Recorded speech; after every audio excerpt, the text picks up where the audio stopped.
अब हम लोग इसी में नेक्स्ट अपनी रिएक्शन देखते हैं बेटा। हम लोग रिएक्शन करते हैं नाइट्रीकरण। कौन सी करते हैं? तो समझिएगा नाइट्रीकरण होता क्या है। नाइट्रेशन जिसे हम लोग इंग्लिश में कहते हैं, क्या कहते हैं? नाइट्रेशन। तो इस नाइट्रीकरण में याद रखें, हम अपक्रिया जो कराते हैं वह अपक्रिया कराते हैं सांद्र HNO3 के साथ। किसके साथ कराते हैं? सांद्र HNO3 के साथ। इसमें जो हम लोग अभिकारक लेते हैं वह अभिकारक हमारा सांद्र HNO3 होता है। और इसमें अगर हम उत्प्रेरक की बात करें, किसकी बात करें बेटा? तो इसमें जो उत्प्रेरक यूज किया जाता है वह किया जाता है सांद्र H2SO4। क्या किया जाता है? अब देखिएगा, ये जो HNO3 है, सांद्र HNO3 है, इसमें से हम लोग एक ग्रुप निकालेंगे NO2 ग्रुप। कौन सा ग्रुप? जो कि नाइट्रो ग्रुप है। NO2 निकाल लिया। शेष हमारे पास इसमें क्या बचा रह गया? एक यहाँ पे O है और एक क्या है? H। अर्थात हमारे पास एक हाइड्रोक्साइड ग्रुप बाकी है। अब हम इसकी रिएक्शन करवाएंगे। देखो, अगर हम आपसे कहते हैं कि हमने इसको इस प्रकार से लिखा है, आपके पास ये क्या है? क्लोरोबेंजीन है। कल हम लोगों ने इसको देखा हुआ था। क्या है ये? क्लोरोबेंजीन। अब अगर हम इस क्लोरोबेंजीन की रिएक्शन आपको दे दें सांद्र HNO3 के साथ करने को, किसके साथ दे दें? सांद्र HNO3। तो जो सांद्र HNO3 है, उत्प्रेरक आपको क्या दिया जाएगा? उत्प्रेरक आपको दिया जाएगा H2SO4। वो भी किस अवस्था में होगा? सांद्र अवस्था में होगा। किस में होगा? तो यहां जो हमारे पास HNO3 है, क्या है? HNO3 से हम लोग क्या निकालेंगे बाहर? NO2। देखिएगा हमने क्या बताया, HNO3 से क्या निकाल लेंगे? NO2 निकाल लेंगे और शेष हमारे पास क्या बचा रहेगा? OH। बोलिएगा। तो यहां पर आपको पता है ये जो Cl ग्रुप लगा हुआ है, यह Cl ग्रुप हमें ऑर्थो और पैरा इफेक्ट देता है। कौन सा इफेक्ट देता है? तो ऑर्थो पर हमारे पास हाइड्रोजन है एक, कहां पर है? ऑर्थो पर है। और एक कहां है? पैरा पर। तो यहां से H हटेगा। कौन हटेगा?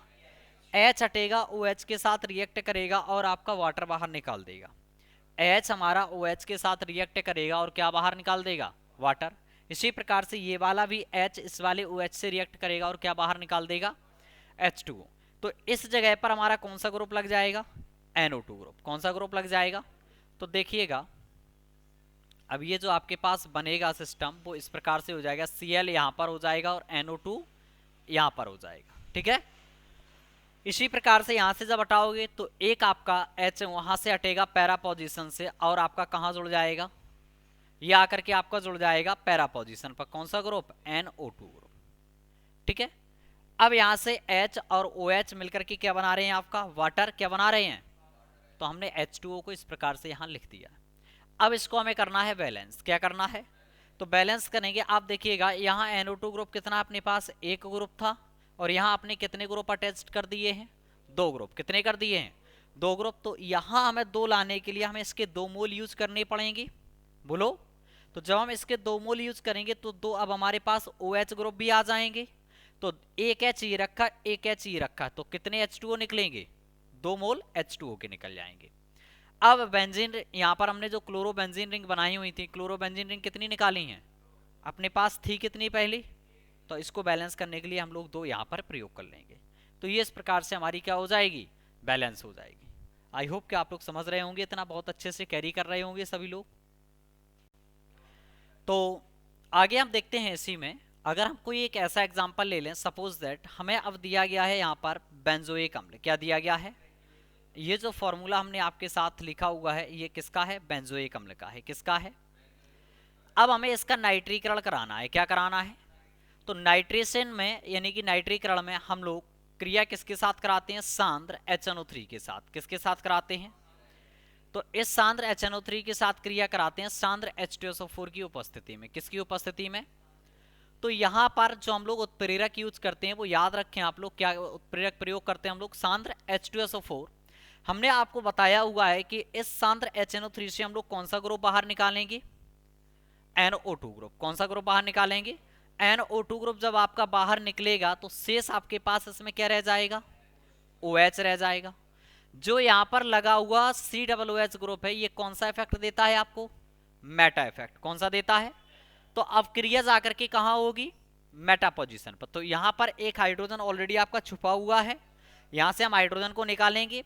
ये वाला हाइड्रोजन आपका किसके साथ रिएक्ट कर लेगा, OH के साथ, आपका क्या बना देगा, वाटर बना देगा। शेष आपके पास जो NO2 ग्रुप है यही उठ करके कहाँ आ जाएगा, मेटा पोजीशन पे आ जाएगा। कहाँ आ जाएगा, मेटा पोजीशन पे आ जाएगा।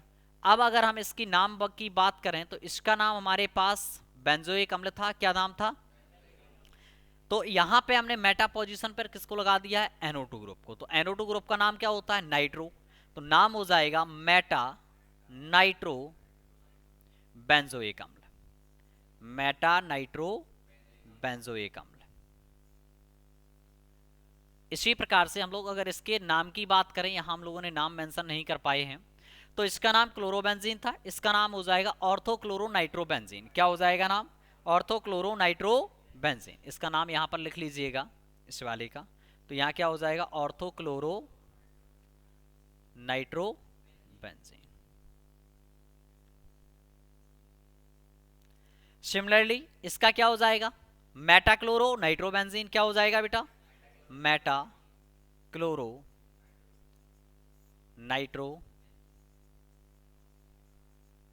बेंजीन। तो आपको याद यही रखना है कि जब भी हमें नाइट्रेशन करने को दे तो नाइट्रेशन हम लोग किसके साथ कराते हैं, कंसंट्रेटेड नाइट्रिक एसिड के साथ सांद्र HNO3 लेते हैं। तो सांद्र HNO3 में हम लोग उत्प्रेरक क्या डालते हैं, सांद्र H2SO4, जिसमें से हम लोग कौन सा ग्रुप बाहर निकालते हैं, NO2 ग्रुप। यही NO2 ग्रुप अपनी परिस्थिति अनुसार ऑर्थो मेटा पैरा पर लग जाता है, ठीक है, जुड़ जाएगा। तो आइएगा आगे की ओर बढ़ते हैं हम। तो नाइट्रीकरण के आफ्टर में हम लोग देखते हैं नेक्स्ट रिएक्शन है हमारे पास सल्फोनीकरण। क्या है, सल्फोनीकरण।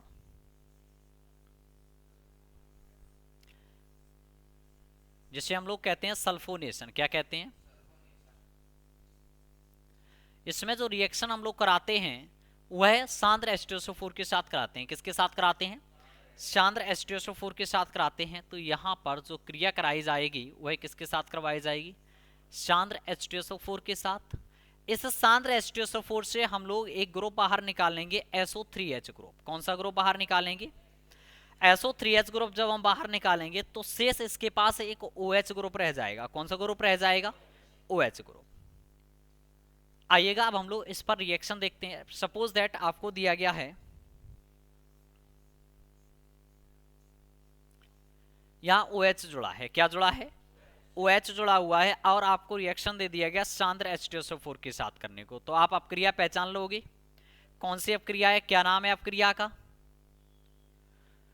अब क्रिया का क्या नाम होगा, सल्फोनीकरण। क्या नाम होगा, सल्फोनीकरण। कैसे आपने पहचाना, क्योंकि अब क्रिया किसके साथ करवाई जा रही है, सांद्र H2SO4 के साथ करवाई जा रही है। और जब भी सांद्र H2SO4 के साथ रिएक्शन करवाई जाएगी उस क्रिया का नाम क्या हो जाएगा। तो इस H2SO4 से हम लोग कौन सा ग्रुप बाहर निकालेंगे, SO3H ग्रुप, और शेष हमारे पास क्या रह जाएगा, OH। क्या रह जाएगा, OH रह जाएगा। तो जो शेष हमारे पास OH ग्रुप रह जाएगा, अब इस OH ग्रुप, ये जो आपके पास लगा है क्या OH, यह OH आपको कौन सा इफेक्ट देता है, ऑर्थो और पैरा इफेक्ट। तो ऑर्थो पोजीशन ये है एंड पैरा पोजीशन ये है। तो यहां से ये दोनों H रिमूव हो जाएंगे, इन दोनों H की जगह पर क्या जुड़ जाएगा आपका, SO3H ग्रुप। क्या जुड़ जाएगा, तो शेष आपके पास जो बचेगा वो सिस्टम आपके पास कुछ ये बचेगा। एंड एक बार कहां जुड़ जाएगा, ये पैरा पर। कहां जुड़ेगा, पैरा पर, SO3H। तो अब हम देखेंगे जब इसको बैलेंस करेंगे तो बैलेंस करने के लिए हम लोग दो यहां पर रिंग यूज करेंगे, 2 मोल सांद्र H2SO4 का यूज करेंगे। तो 2 मोल OH का प्राप्त होगा, जिससे H और OH हमारे पास कितने निकल जाएंगे, वाटर के 2 अणु बाहर निकल जाएंगे। इसका नाम आपका कलम ने आपको बताया हुआ था लास्ट लेक्चर में। तो इसका नाम था क्या, फिनॉल। क्या नाम था, फिनॉल। इसका नाम क्या हो जाएगा, अब हमने ऑर्थो पोजीशन पर SO3H ग्रुप को लगाया है। अगर इन दोनों में चेक करें तो ये वाला ग्रुप हमारा SO3H ग्रुप कैसा है, सीनियर ग्रुप है। कैसा ग्रुप है, और ये वाला जूनियर है। तो जो जूनियर होगा उसका प्रीफिक्स यूज करोगे। आपको हमने ऑलरेडी बताया हुआ है, IUPAC जब हमने आपको पढ़ाई हुई थी, जो हमारा सीनियर होता है उसका अनुलग्न लगाते हैं, सफिक्स लगाते हैं, और जो हमारा जूनियर ग्रुप होता है उसका क्या लगाते हैं, पूर्व लग्न, यानी कि प्रीफिक्स। तो OH का पूर्वलिंग आपका हाइड्रोक्सी होता है, तो इसका नाम हो जाएगा ortho hydroxy, ortho hydroxy benzene sulphonic अम्ल, बेंजीन सल्फोनिक अम्ल। सिमिलरली इसका हो जाएगा पैरा हाइड्रोक्सी बेंजीन सल्फोनिक अम्ल। आप लोग लिख लेंगे इसका नाम क्या लिखा होगा, पैरा हाइड्रोक्सी बेंजीन सल्फोनिक अम्ल। तो ये इस प्रकार से हम लोग कौन सा रिएक्शन देख रहे थे, सल्फोनीकरण रिएक्शन। कौन सा रिएक्शन देख रहे थे, तो सल्फोनीकरण रिएक्शन में हम लोग किसके साथ, सल्फोनेशन में किसके साथ रिएक्शन करवाते हैं, सांद्र H2SO4 के साथ। किसके साथ, हाँ, सांद्र H2SO4 के साथ। अब आइएगा आगे की ओर और इसी में बढ़ते हैं। अगर आपको कुछ ऐसा दे दिया जाए, बेंजल्डिहाइड है, सपोज दैट आपके पास क्या है, बेंजल्डिहाइड है, इस फॉर्मूले का क्या नाम होता है, बेंजल्डिहाइड।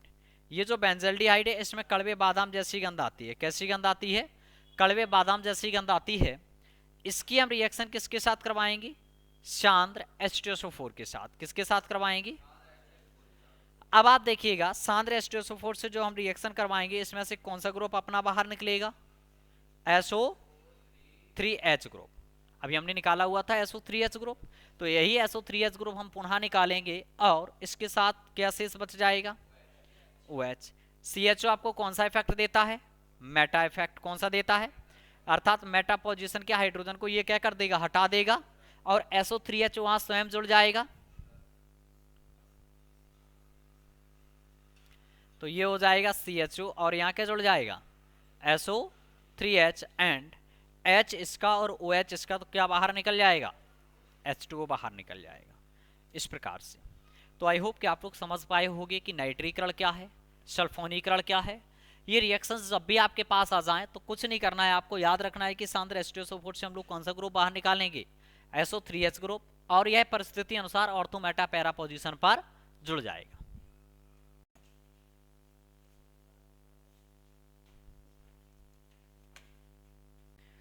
आइएगा हम लोग नेक्स्ट रिएक्शन देखते हैं। इसमें नेक्स्ट है हमारे पास फ्रीडल क्राफ्ट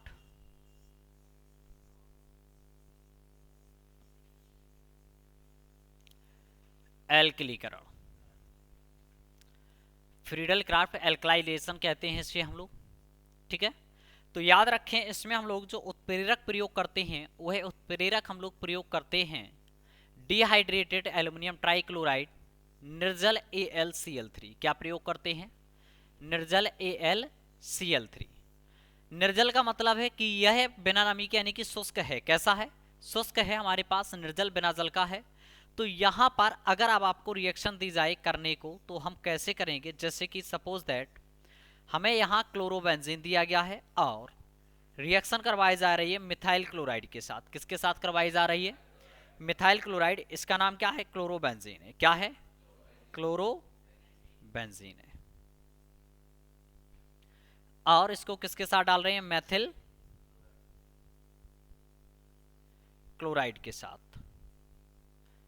किस उत्प्रेरक की उपस्थिति में डालेंगे, निर्जल AlCl3 की उपस्थिति में। किसकी उपस्थिति में, तो देखिएगा आप लोग कि किस प्रकार से यहां पर ये रिएक्शन होगी। ये जो Cl ग्रुप लगा है ये हमें कौन सा इफेक्ट देता है, ऑर्थो एंड पैरा इफेक्ट देता है। तो ऑर्थो पोजीशन पर एक हाइड्रोजन और एक पैरा पोजीशन से हाइड्रोजन को हम लोग क्या करेंगे, हटाएंगे। तो यहां से जो हाइड्रोजन हटेगा वो क्या करेगा, अब यहां आपका Cl एटम के साथ रिएक्ट करेगा। किसके साथ करेगा, तो यहां से HCl आपका बाहर निकल जाएगा। शेष आपके पास क्या बचेगा, जो CH3 ग्रुप है यही आपका इस वाली पोजीशन पर लग जाएगा। तो आपके पास ऑर्थोक्लोरोटालुइन बन जाएगा, जो कि हम लोगों ने कल यही तो देखा हुआ था। कल इस प्रकार का एक कोई प्रोडक्ट बना हुआ था आपका, जिसका नाम क्या हो जाएगा, ऑर्थोक्लोरोटालुइन। क्या नाम होगा, ऑर्थोक्लोरोटालुइन।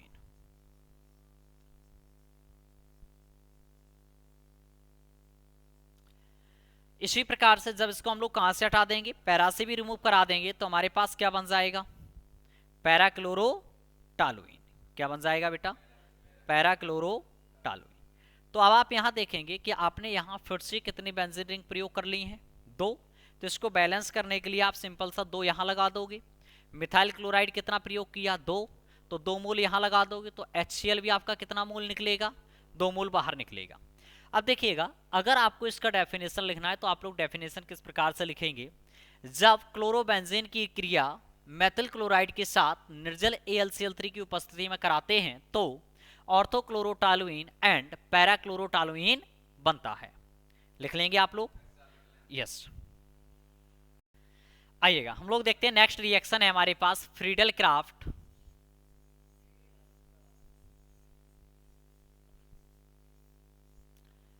एसिलीकरण।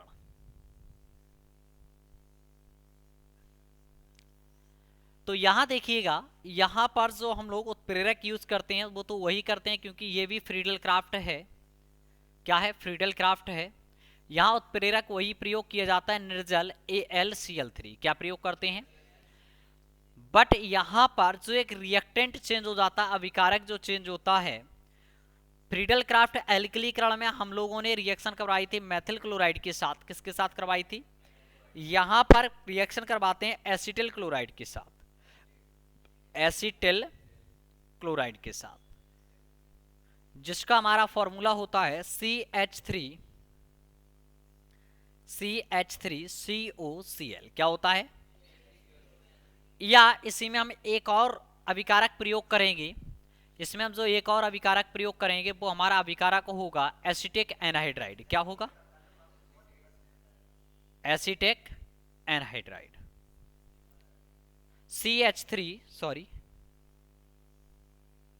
CH3CO का होल ट्वाइस O हमारा फॉर्मूला किसका होता है, एसिटिक एनहाइड्राइड का होता है। किसका होता है, एसिटिक एनहाइड्राइड।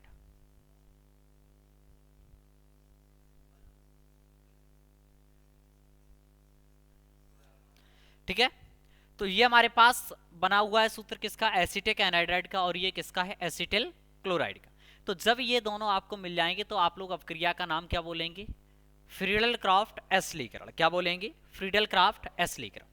देखो दोनों में एक चीज कॉमन है, इन दोनों में अगर इन दोनों को हम चेक करें और देखें तो इन दोनों से आप लोग बेटा एक ये ग्रुप बाहर निकालने का प्रयास करना। कौन सा ग्रुप, CH3CO ग्रुप।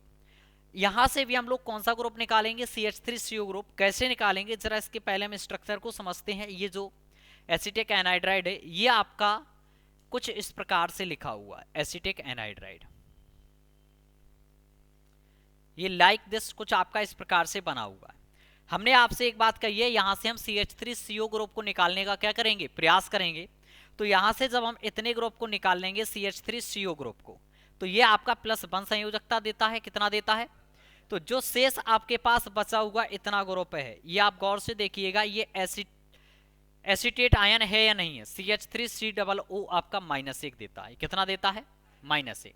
इसी प्रकार से अगर इसने +1 दिया है तो Cl कितना देगा आपको, -1 देगा। इस प्रकार से ये क्या हो जाएगा, ब्रेक हो जाएगा। ठीक है, तो जब ये इस प्रकार से ब्रेक हो जाएगा, ये आपका -1 में हमने आपको फॉर्मूला पढ़ना बताए हैं, बनाना बताए हुए हैं। आप जाकर के वीडियो में डाल दीजिएगा, how to chemical formula PGI Rampura, आपको मिल जाएगा पूरा लेक्चर, आप वहां से जाकर के चेक कर लेना। तो ये चीज हमें मिलेगी। अब आइएगा इसका हम लोग रिएक्शन पार्ट देखते हैं कि किस प्रकार से हमसे रिएक्शन पूछी जा सकती है। तो हमें अगर क्लोरोबेंजीन दिया गया है, क्या दिया गया है, क्लोरोबेंजीन, और हमसे कह रहा है कि यहाँ पर हमने एक पदार्थ डाला हुआ है जिसका नाम है एसिटिल क्लोराइड। क्या नाम है, एसिटिल क्लोराइड। तो अब आप समझ जाओगे कि इस अपक्रिया का नाम क्या है। तो इस अपक्रिया का नाम हो जाएगा फ्रीडल क्राफ्ट एसिलीकरण। क्या हो जाएगा नाम, यहां हमने डाला है क्लोरोबेंजीन। किसको डाला हुआ है, क्लोरोबेंजीन को। तो अभी हमने जस्ट आपको बताया है कि हम प्रयास ये करेंगे कि यहां से कौन से ग्रुप को बाहर निकालना है। तो ये Cl है, यहां पर हमें ऑर्थो और पैरा पोजीशन देता है। तो यहां से H और यहां से क्या निकाल देंगे, इसका H और इसका Cl। तो बाहर क्या निकल जाएगा, HCl। उत्प्रेरक क्या प्रयोग करते हैं हम लोग, निर्जल AlCl3। क्या प्रयोग करते हैं, निर्जल AlCl3। तो यह COCH3 ग्रुप यहीं तो आकर के लग जाएगा। तो ये ग्रुप आपका इधर आकर के इस प्रकार से अटैच्ड हो जाएगा, COCH3, और यहां क्या लगेगा, Cl। इसका नाम हो जाएगा ऑर्थोक्लोरो एसिटोफिनॉन। क्या हो जाएगा नाम, ऑर्थोक्लोरो एसिटोफिनॉन,